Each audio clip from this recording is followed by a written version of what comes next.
The Paris Conservatoire is one of the most powerful institutions in music history. It shaped the modern canon. It trained generations of composers. It decided whose music would survive. In the 19th century, only one woman ever held a permanent professorship there. Her name was Louise Farrenc.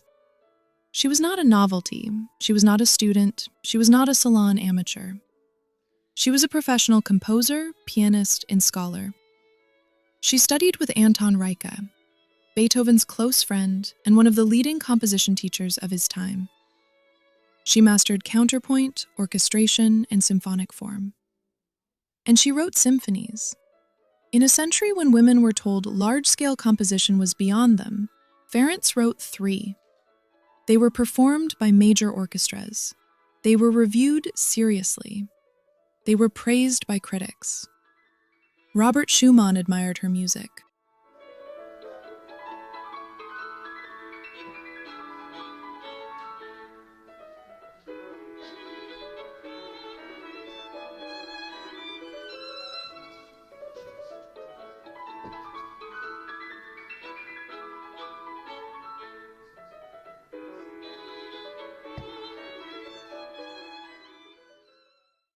Hector Berlioz respected her work. And still, the institution treated her differently. When Farrenc was appointed professor of piano at the Paris Conservatoire in 1842, she became the only woman ever to hold that position in the 19th century. But she was paid less than every male professor. Not slightly less, systematically less, for 10 years. She taught the same students. She carried the same workload. She upheld the same standards. And she was paid as if her work mattered less. Farrenc did not accept this quietly. After the triumphant premiere of her Nonette in 1850, a major public success, she demanded equal pay. And she won. The Conservatoire was forced to raise her salary to match her male colleagues. It was a rare victory.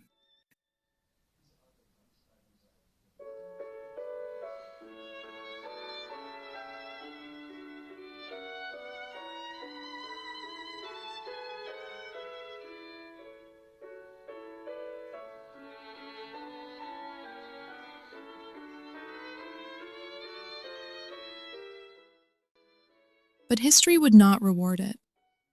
After her death in 1875, her music disappeared from concert programs. Her symphonies were dropped. Her chamber works were shelved.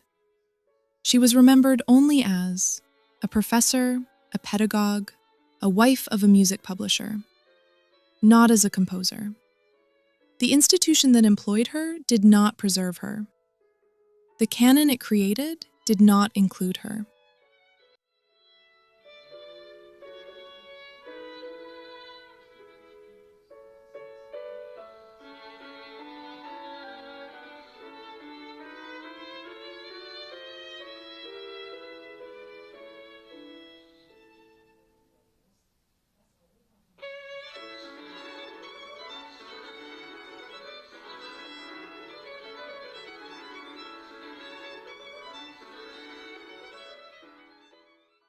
And for over a century, Louise Farrenc vanished from music history. Not because her work failed, not because audiences rejected it, not because critics dismissed it, but because the canon had no place for a woman who wrote symphonies and demanded equal pay. Today, her music is finally being performed again. Her symphonies are being recorded. Her chamber works are returning to the stage. But the silence around her matters, because Farrenc proves something the canon never wanted to admit.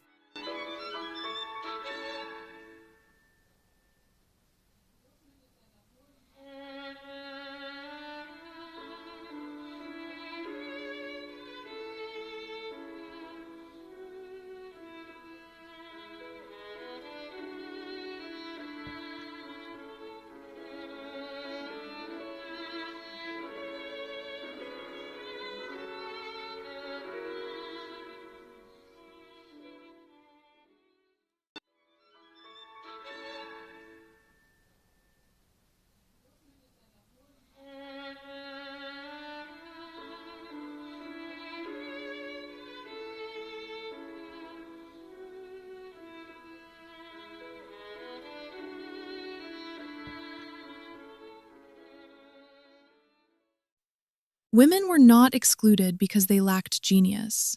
They were excluded because they challenged the structure that decided who genius was allowed to be. Louise Farrenc did not disappear. She was removed,